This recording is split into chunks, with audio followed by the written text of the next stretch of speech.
and welcome to Poets Know It for May. I'm your host, our host, Thasia Ann. It's very nice to see you all. Thank you. Yes, well, in fact, as some of you may have noticed, Thasia is not here tonight, so she asked me to cover for her, or I guess pinch hit or something like that this time of year. I'm Chuck Joy. Thank you. Hello. And we have a nice program for you tonight. I'm glad you're here and watching. We'll look forward to Thasia being back next month, which will be June 3rd. But tonight I'll do my best to fill in with her. I'll read a poem and then bring up one of our readers and then another poem and so on. I want to take a minute, though, to acknowledge another friend and colleague has passed, Louis Prest. Thasia would tell you more about it, because she told me, and I know Lou and I miss Lou, that he was at least partly responsible for inspiring her to begin this event, Poets Know It. So hopefully we can honor him more next time by hearing more from Thasia. But right now, we'll get to the poetry. I'm going to read a poem. This is a poem that appears in a publication called Where We Will Go from 1995. And it's a special edit to read it here tonight. It's a poem I wrote called More Automatic Writing. Hey, music lovers, here's a new communication. Another bloody birth, another celebration, another bunch of lies, another chorus of the blues.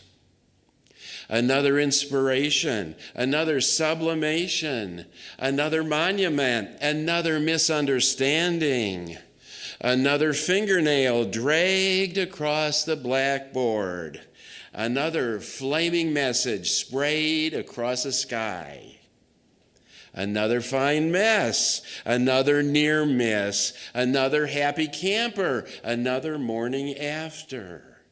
Another lost weekend, another innocent victim, another broken promise, another cost of doing business, another still waters run deep, another miles to go before we sleep, another take 2 aspirin and call me in the morning, another don't let it bring you down, it's only castles burning, another perfect fit, another memory, another lover, another mother, another poem. Thank you. More automatic writing. I wrote that. And now we'll have our next reader of the night, segueing off the message of mother, with Mother's Day coming up close. Welcome Mary Ellen Dahlkemper. Mary Ellen, please come up. Thank you, Chuck. You're welcome. Well, I have one cover and 2 poems of my own, and they're in celebration of Mother's Day, or at least they're about mothers. The first one is a poem by Emily Dickinson, and it is about nature, the gentlest mother. Nature, the gentlest mother, impatient of no child, the feeblest or the waywardest, her admonition mild, in forest and the hill, by traveler is heard, restraining rampant squirrel, or too impetuous a bird. How fair her conversation, a summer afternoon, her household, her assembly, and when the sun goes down, her voice among the aisles incites the timid prayer of the minutest cricket, the most unworthy flower. When all her children sleep, she turns long away, as will suffice to light her lamps, then bending from the sky, with infinite affection and infinite care, her golden finger on her lip wills silence everywhere. Thank you.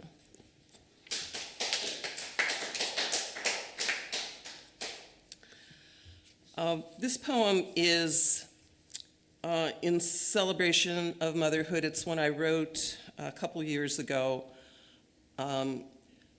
called The Dragonfly, and it's about an event that happened in 1985 in Asbury Woods.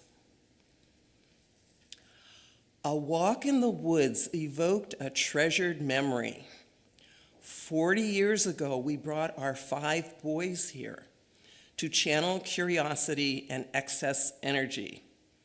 Your sons and mine, no older than 10, always happy together. Oh, glorious day. The woods were thick with aroma of pine and chirping birds. We walked the trail together, our boys racing far ahead. Wetlands bordered the pathway. We stopped to observe a lovely pond. Our sons, discovering critters in the water, became calm and quiet. Suddenly, stone still were we as your eldest raised his arm in silent invitation. The dragonfly hovered, then rested gently on his open palm.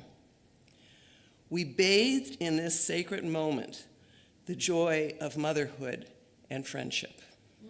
Thank you.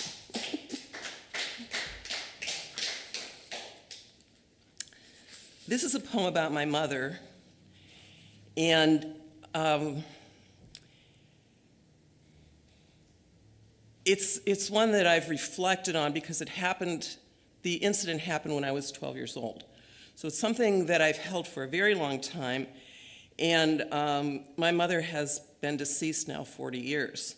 So I didn't realize what a powerful woman she was at the time, but certainly this incident affected me greatly. It's called My First Memory of Boston. For 18 months, beginning in June 1962, 13 women are sexually assaulted and murdered in Boston. Age is not a factor. 19 to 85 years old, living alone, strangled at home, no sign of forced entry. Did they know their assailant? Did he pose as a service provider? More than one killer? In August of 1963, my mother travels to Boston Children's Hospital with my sister, born with only one kidney, no longer functioning by age 9. Dialysis is not viable for end-stage renal failure. The protocol is torture. Blood transfusions needled into her veins until her arms and hands and legs and feet are bruised black and blue.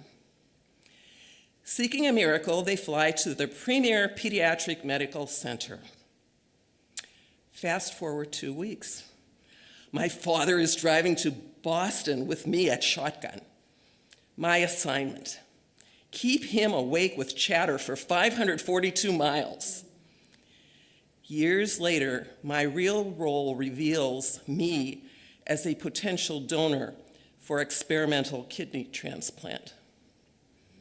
Experimental. To save my sister. My parents cannot abide such risk for the healthy daughter. We stay with Mom in a Boston B&B for world travelers who also seek miracles for loved ones. The round breakfast table seats 20, where nervous conversation about a serial killer who preys on single women reaches my virgin ears. I learn they do not mean pray in the religious sense. Violence violates my teenage sensibilities. I envision my brave, resourceful mother walking alone daily for weeks to and from the hospital, where my sister lies dying, in a neighborhood where women are killed by rape and strangulation. Thank you.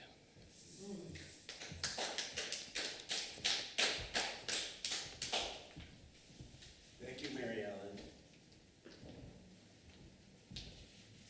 Very powerful. And very appropriate. So that takes care of Mother's Day, Mom. So I'm going to read another poem of mine. This is a poem I wrote yesterday, and ever since I've been reading it everywhere, so I'm going to read it here. This poem is called Faith. Driving, running audio from the dashboard, radio and Spotify selections between scheduled talk shows, every music favorite channel on Sirius XM, one at a time. It's a long drive. After the gold rush came up, Neil Young, then I played the whole album, followed by Psychedelic Pill, newer Neil Young. Low hills, some forested, their trees all sprouting a green mist of budding, wide valleys. Eventually, a rough flatness, head-jerking perspectives while I, Dad, ferry one of our kids' dogs, a big friendly dog I call Beer, sprawled across the back seat, sleepy from sedation, the dog providing little comment on the audio content. Good dog. Grateful, I imagine, for our assistance, confident in our judgment to assist, us helping maintain his persistent existence. Beer to continue his behavior, his consciousness, his understanding, his answers to life's deepest questions, his faith, as holy as any dog, believing himself displaying one dog's part here among us, alive, life, this mystery, poetry, our splendid, iridescent opportunity. Me driving my personal vehicle, the dog recovering, and how much we all love it. Thank you. Faith. So that was me, Chuck Joy. And now I'm going to bring up friend and poet Teresa Testrake. Teresa, would you like to come up and share some poetry?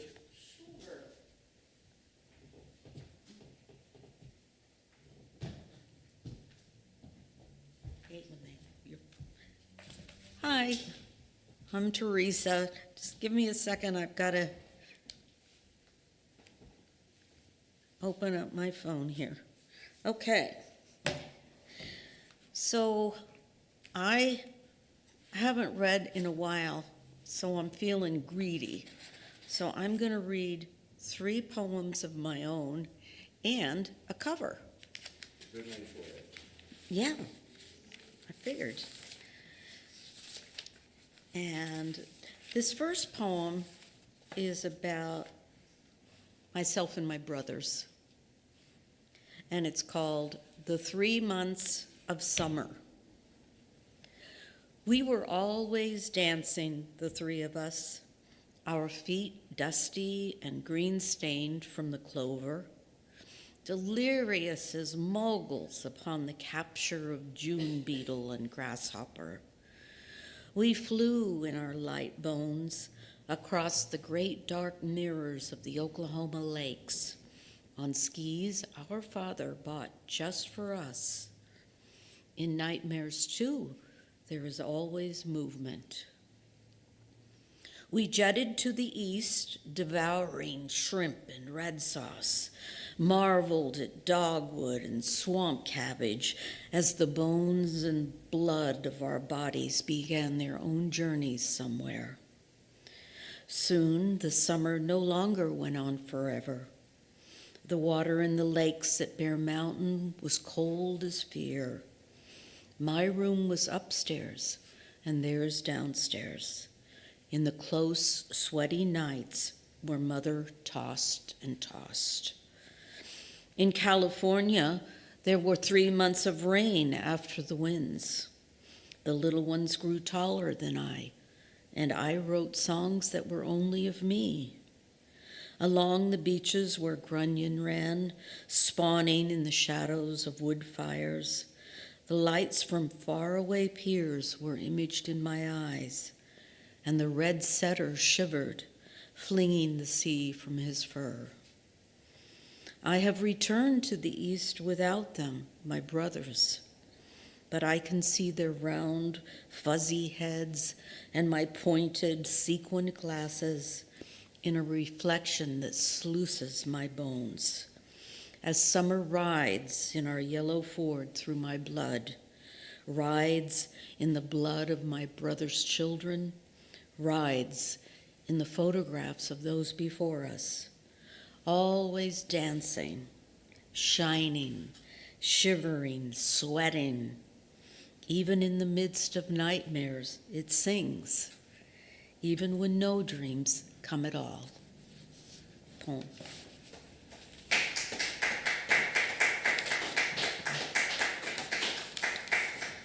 So I was what they used to call back in the old days, a psychiatric social worker for many years. So many of my poems are about people that I encountered. So I guess this is a persona poem. I just learned today that I wrote a persona poem and I didn't even know it. But this is called The Call of the Siren. It was when Bonnie Raitt and Maria Muldaur sang at the Golden Bear. I dropped all the glasses, was asphalt by a customer, then walked off the 15th of 30 lousy jobs. Because I hated the air I breathed, because the Santa Anas burned the hills and the sun turned the little sweet children golden and burned the scent of eucalyptus, and the social worker said I could be discharged.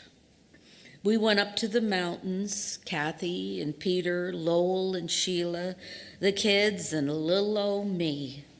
The kids squealed, "Mommy, why is she so skinny?" And Kathy said, "She is not skinny, she is slender." But I was skinny. As I read, "I never promised you a rose garden." And Peter said, "Oh, that's about the walking wounded." And I was mad because Peter didn't think I was among the walking wounded, but I was. I knew it because when I went all the way to the top of Big Bear, I heard sounds that nobody else could hear. The wind spoke just for me, and the green growing things had eyes as well as voices. And when I looked away, demons flitted beside me. This was all true, and I knew it was true. So I swallowed my chloral hydrates and the white pills and waited at the top of the mountain. And the siren came, she came. The moon blood in my skull began to hum. It is a clean sound when the words begin to arrive in chariots. The words that make connections of the rain, the moon, the ocean, the things that make you scream in your pillow. And she told me one song to remember. She told me how to walk down the mountain to the other 15 of 30 lousy jobs, to bitter lovers. She told me to learn and weave songs. She told me I could walk. So I did.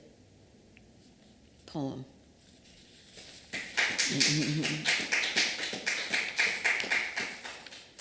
Okay. And this is called St. Agatha's. We will find you a place, Marcella. We are going to go in a taxi on a bridge that swings like a baby from the hip of River Hudson. We will say goodbye to the city. We will say goodbye to Toxie, who came all the way from Jamaica, and to dearest Dr. Mota. No, Angie will not go with you, but you can take your magic cape. Make sure it tries to remember when you arrive at your place, to be still in those white, quiet rooms, over the big brown river, past Nyack in the town of Spring Valley, you are going to go on a crossing. You will make it your place, Marcella. Make it your place to be small. Yes, you go to St. Agatha's, Marcella, or you will go nowhere at all. Poem.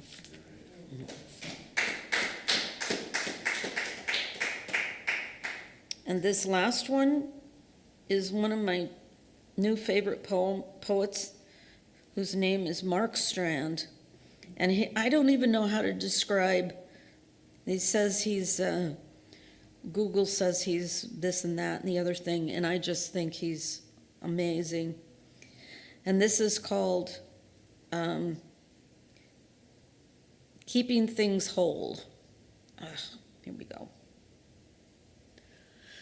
Keeping things whole. In a field, I am the absence of field. This is always the case. Wherever I am what is missing.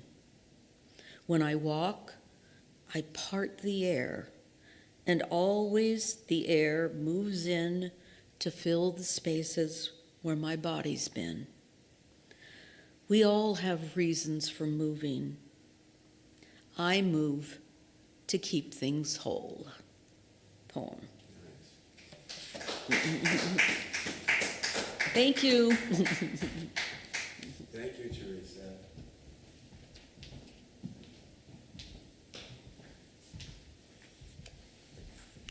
I'm going to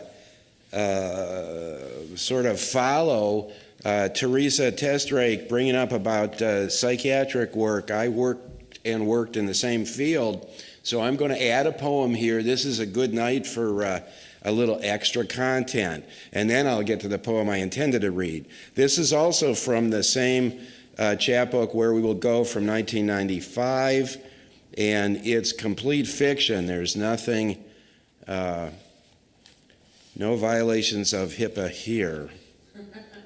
But it has a name. It's titled Vivian's Case. I've been the night staff at this shelter long enough to know that when this woman wrote, "I'm fleeing an assassin," on the intake form, I should have called the mental health police. You're blaming yourself, the psychiatrist said, and he's right, which is nice for him, and anyway, by then it was all over. I've seen enough of homeless people to know that some of them wake up as crazy as they were before they went to sleep. And that's the way it was for her, but I was gone by then. And home to my mom and my daughter, who never seemed to argue, except with me. Yes, indeed. She knew that her food had been cleverly poisoned for breakfast, but she didn't know who, and she picked the wrong one, and the real police had to come. Just another tricky day at the office, although hers was an unusually vivid psychosis. I just wish once a few Republicans would come and test their stupid theories on the grim realities of lives like hers and mine. Thank you. Vivian's Case. All right, now to the poem I intended to read. This is from North Coast Voices, an anthology of poems of the Great Lakes. I'm going to read the poem by John Burroughs, but I want one of the two by John Burroughs. But I want to point out to the audience and to everyone that submissions are open for the next volume of North Coast Voices, Poems of the Great Lakes. That's from Ogdensburg to Duluth, and it includes Erie and probably a lot of you within our broadcast area. So get your submission ready.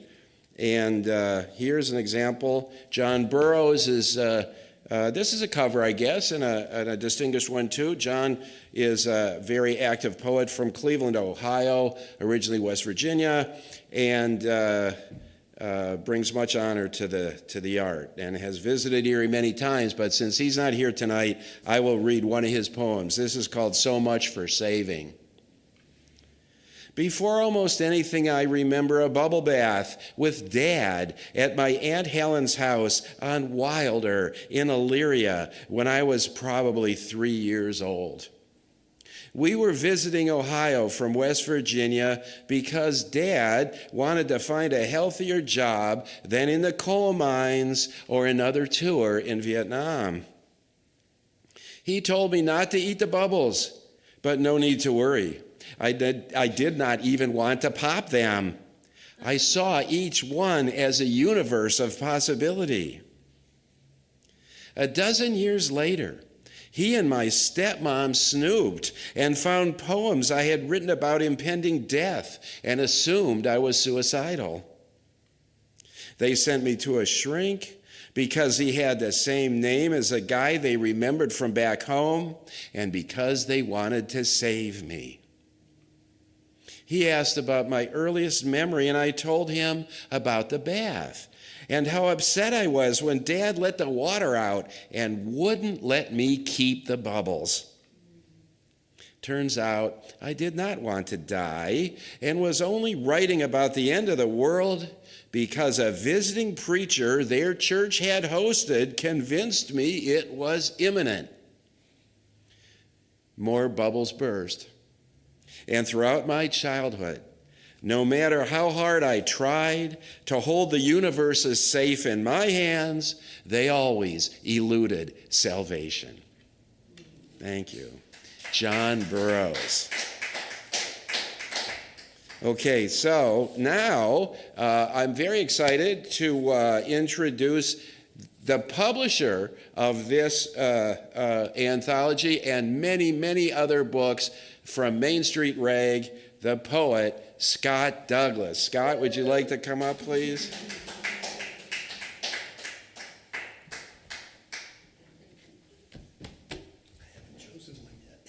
Hi, Scott. You can do it live on TV. Oh, you want me to, okay, I see. Well, thanks, Chuck, and thanks for all you've done for North Coast Voices. He didn't take enough credit for the fact that he was one of the editors on North Coast Voices. The next time around, we have a couple guest editors, 3 actually, and it's going to be a contest, and we are reading from May 1st until June 30th. We also have 3 other anthologies we're reading for. One is called Where the Rivers Meet. This is Pittsburgh-based poems, and another is Brief Encounters. This is a flash fiction anthology, and we're kind of excited about this because we've never done anything about that like this before, and it's got a theme. It's called Places. And then the other one we're reading for, which is really, I don't have a postcard for it, but boy, it's getting a lot of participation, is a political one called Wag the Dog. So I invite you to go to the Main Street Rag website, www.mainstreetrag.com, and go to the anthology page, submissions, and it'll tell you what we're looking for and how to get it to us. So I do a lot of traveling, some short stints and all that, and I was down, we moved here from back to Erie County from Charlotte, North Carolina, about 1.5 years ago. And we go back there about every 3 months. And I was back there a couple weeks ago and visiting friends. And this first poem is pretty fresh. It's from my trip there. It's called More Faith in the System Than I Have. My friend Miguel pays for everything in cash. He says it protects him from spending money he doesn't have. I say it makes some people suspicious and him a target. He says his accent and complexion already make him a target. I ask what would happen if ICE picked him up. He says he's a citizen. They'd have to let him go. I admire his trust, but have witnessed other citizens detained and deported. What if they deported you, I ask? They can't. I'm a citizen. I haven't broken any laws. I'm here legally. I'll just come back. I'm a citizen. I think about 2 dead citizens in Minneapolis for whom justice will never be served. And even though they spoke with the right accent and wore the correct skin color,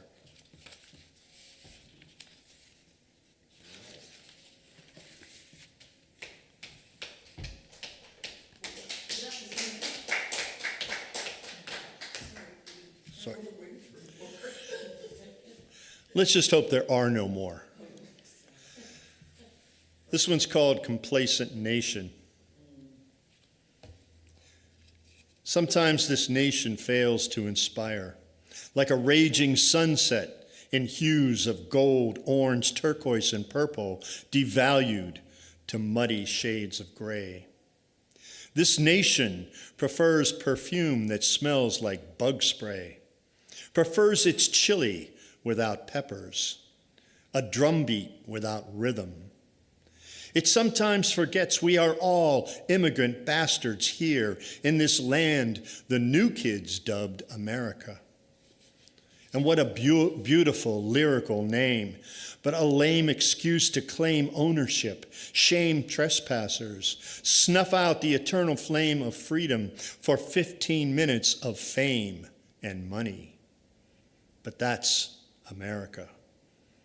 I wish I could grab its shoulders and shake it like a martini mixer until its headaches and all its cold, hard edges have gone to slush, until its fear of losing something it never owned goes to mush, until its dumbness and its numbness and its egocentric demands no longer hold the rest of the world hostage. Maybe then it can reclaim the greatness that wrapping itself in a flag alone can't deliver. Thank you. So I have been a relatively healthy person in my life, but I pay for my healthiness by doing things I shouldn't do.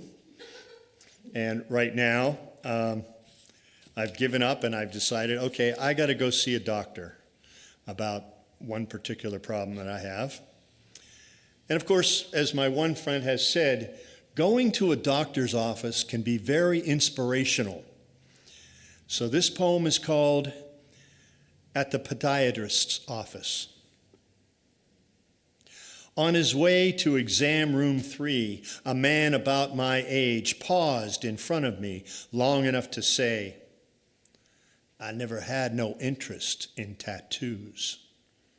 Then continued on through the reception room in short, cautious steps.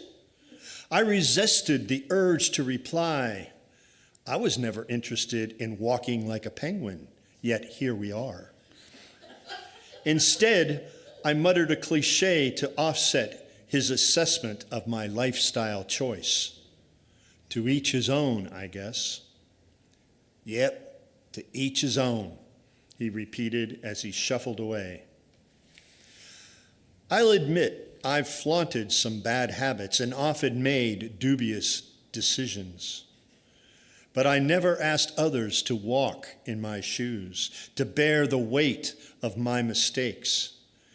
As I watched my critic slowly disappear down a dark hallway, I was thankful we never tread the same path, and hopeful whatever trail awaits ahead, I can limp there on my own and not go out of my way to step on someone else's toes.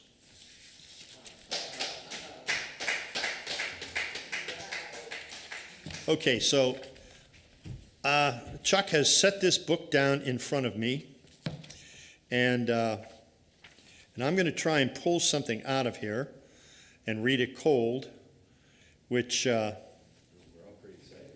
yeah. You're all real excited because later on you say, did you hear how badly he read that? This one is by a local poet, Berwin Moore. It's called Driving to Camp Lend a Hand for Emma Grace. The day we picked our daughter up from camp, goldenrod lined the road, tow-headed scouts bowing on both sides. The parting of macadam as we drove, the fields dry, the sky lacy with clouds. A farmer waved, a horse shrugged its haughty head.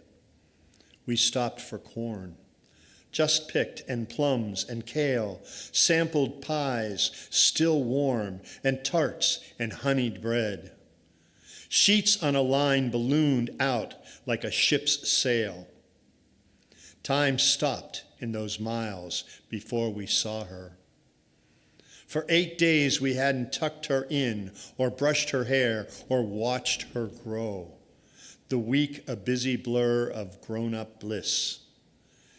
It came anyway, that uprush of fear, because somewhere a child was dead. At a market, a subway, a school, in a lunatic's bed. North Coast Voices. Thanks.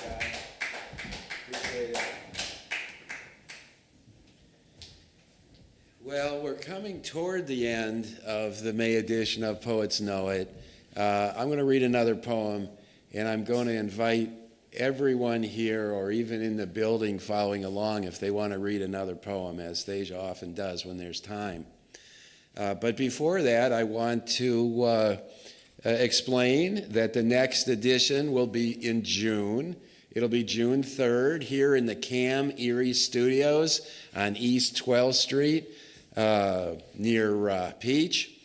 And if you like to read for cameras and then watch on your phone a video like it was a TV show and you're in it, this is for you. You can just come down. It's an open mic, Cam Erie, and Thasia will welcome you. So keep that in mind. Now, We'll all welcome you. yeah, that's right. It's a very welcoming event. And yet, it's coming toward the end. I have one final poem. Would anyone else like to come back for another poem before we wrap? We've got some time. All right. Well, very fine. So I'm going to read another product from Main Street Rag. And it's good to know the website, but if you just Google Main Street Rag, you'll find your way to all the opportunities for publication and a bookstore that has all the books, including this one, which is a collection of my original poetry called White and Blue. And the poems in this collection are arranged according to a sort of dramatic arc. So the last poem is really a closer. And so we're really going to close after I read this poem. The poem is called Walking. To find the path, start walking. And so this poem, its grassy margins lit by a golden dawn. Gnarled trees to each side, replaced by a strawberry farm, a blue house, then many houses. The path, its weathered dirt, becomes a song, a melody in words, bird calls, a barking dog, traffic. The actions of the body, the placement of actual feet, no longer necessary. Voice alone propels us, weightless and soon aloft.